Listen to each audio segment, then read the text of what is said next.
जरा एक पल के लिए सोचिए, अगर आप समाज से ये कह दें कि मैं बच्चा पैदा नहीं करना चाहता या नहीं करना चाहती, तो क्या होगा? अक्सर जवाब होता है, तुम बांझ हो, या मर्द होकर संतान नहीं चाहिए, नपुंसक हो क्या? ऐसी सोच तो कायरों की होती है। और कभी कभी तो लोग ये भी कह देते हैं कि तुम जैसे लोग समाज के लिए बेकार हैं। यानी कि जैसे ही आप समाज की सबसे गहरी परंपरा प्रजनन पर सवाल उठाते हैं, आपको तुरंत गालियों, तानों और अपमान का सामना करना पड़ता है। लेकिन सवाल यह है कि क्या ये ताने सच में सच्चाई को दिखाते हैं, या फिर ये उस समाज की घबराहट है जो स्वतंत्र सोच को बर्दाश्त नहीं कर पाता। आज की इस वीडियो में हम इसी पर बात करेंगे कि क्यों समाज उन लोगों को गाली देता है जो बच्चा ना पैदा करने का डिसीजन लेते हैं, और क्यों एंटी नेटलिज्म की सोच दरअसल करुणा और जिम्मेदारी की सोच है। और साथियों, आज जो विचार मैं आपके साथ शेयर कर रही हूँ वो मेरी किताब नाजन्म क्रांति के एक चैप्टर से प्रेरित है। अगर आपको ये विषय और गहराई से समझना है तो आप मेरी बुक पढ़ सकते हैं। अमेजॉन या फ्लिपकार्ट से ऑर्डर कर सकते हैं। लिंक मैं टैग कर दूंगी, या वीडियो के डिस्क्रिप्शन में भी आपको वो लिंक मिल जाएंगे।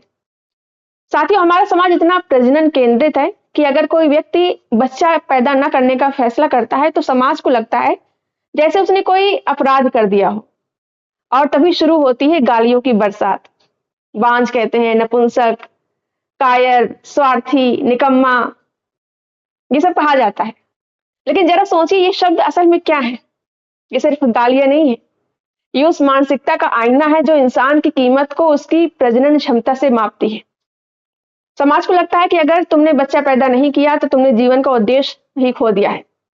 लेकिन क्या सच में ऐसा है? क्या इंसान का जीवन सिर्फ इसलिए है कि वो बच्चे पैदा करे, या फिर जीवन का उद्देश्य कुछ और भी हो सकता है? इस सवाल पर भी मैंने अपनी बुक में एक चैप्टर लिखा है, वीडियो भी बना चुकी हूँ, वो भी आप देख सकते हैं। ध्यान से देखिए, बांझ और नपुंसक ये शब्द असल में किसी की शारीरिक स्थिति को दिखाने वाले शब्द थे, लेकिन समाज ने इन्हें गाली बना दिया। क्यों? क्योंकि समाज चाहता है कि हर व्यक्ति एक ही रास्ते पर चले, भेड़ चाल में चले, कि जन्म लो, शादी करो, बच्चे पैदा करो और फिर मर जाओ। और जो भी इस दुष्चक्र से बाहर निकलता है उसे गाली दी जाती है। लेकिन अगर कोई व्यक्ति कहे कि मैं किसी नए जीवन को इस दुनिया की पीड़ा में नहीं लाना चाहता, तो क्या वो सच में गलत है, या फिर वो जिम्मेदारी और करुणा से सोच रहा है? एंटी नेटलिज्म यही सवाल उठाता है। ये कहता है कि अगर दुनिया में इतना दुख है, इतनी असमानता है, इतनी हिंसा है, तो क्या हमें नए जीवन को इन सब में झोंकने से पहले सोचना नहीं चाहिए? हमारे समाज ने एक और बड़ा झूठ रचा है। वो झूठ है मर्दानगी और स्त्रीत्व का पैमाना। पुरुषों से कहा जाता है कि असली मर्द वही है जो बेटा पैदा करे, और महिलाओं से कहा जाता है कि औरत तभी पूरी होती है जब वो मां बनती है। जरा सोचिए, ये कितना खतरनाक विचार है। इसका मतलब क्या हुआ? अगर कोई महिला मां नहीं बनना चाहती तो वो अधूरी है। अगर कोई पुरुष बाप नहीं बनना चाहता तो वो मर्द नहीं है। ये सोच सिर्फ पितृसत्ता की देन है।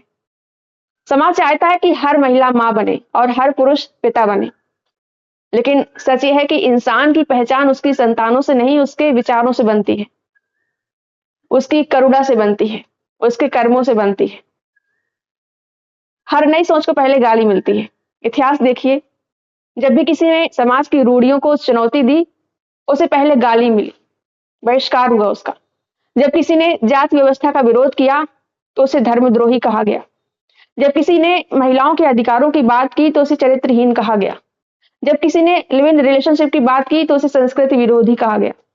और आज अगर कोई कहता है कि मैं बच्चा पैदा नहीं करना चाहता या नहीं करना चाहती, तो उसे गालियां दी जाती हैं। लेकिन सच क्या है? सच ये है कि गाली मिलना अक्सर इस बात का प्रूफ होता है कि आपने किसी गहरी कुप्रथा को चुनौती दी है। बहुत से लोग कहते हैं कि अगर तुम मां नहीं बनोगी तो अधूरी रह जाओगी, अगर तुम बाप नहीं बनोगे तो किसके लिए कमाओगे? लेकिन जरा सोचिए, क्या जीवन का उद्देश्य सिर्फ माता पिता बनना है?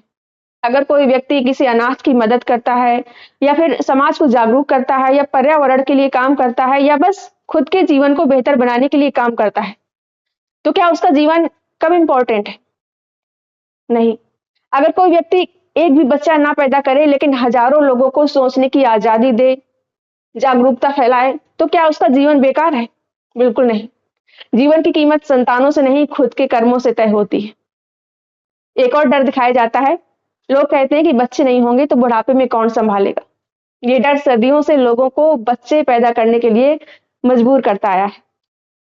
लेकिन जरा सच्चाई देखिए, क्या हर बच्चे अपने माता पिता का सहारा बनते हैं? कितने बुजुर्ग आज भी अकेले जी रहे हैं?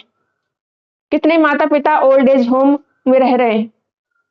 सच्चाई है कि बच्चे बुढ़ापे की कोई गारंटी नहीं है। सहारा दोस्तों से भी मिल सकता है, कम्युनिटी से भी मिल सकता है, और सबसे बड़ा सहारा है आत्मनिर्भरता। हम किसी बच्चे पर बोझ ही ना बने, वो सबसे बेहतर है। जब लोग आपको गाली दें या बच्चे पैदा करने को कहें तो याद रखिए, आपने शायद एक जीवन को दुनिया की सफरिंग से बचाया है। अगर कोई कहे कि तुम्हारी सोच गलत है, तो आप मुस्कुराकर कह सकते हैं, हाँ, मेरी सोच में किसी को दुख में धकेलने की ताकत नहीं है। और अगर कोई कहे कि तुम समाज के लिए बेकार हो, तो आप कह सकते हैं, मैं परंपरा का गुलाम नहीं हूं। एंटी नेटलिस्ट होने का मतलब जीवन से नफरत नहीं है, इसका मतलब है दुख को समझना, दुनिया की पीड़ा को पहचानना, और किसी को इस दुनिया की पीड़ा में जन्म न देना। और ये सवाल पूछना कि क्या हमें नए जीवन को इन सब में झोंकने का अधिकार है। ये सोच कायरता नहीं है, ये अवेयरनेस है, ये करुणा है।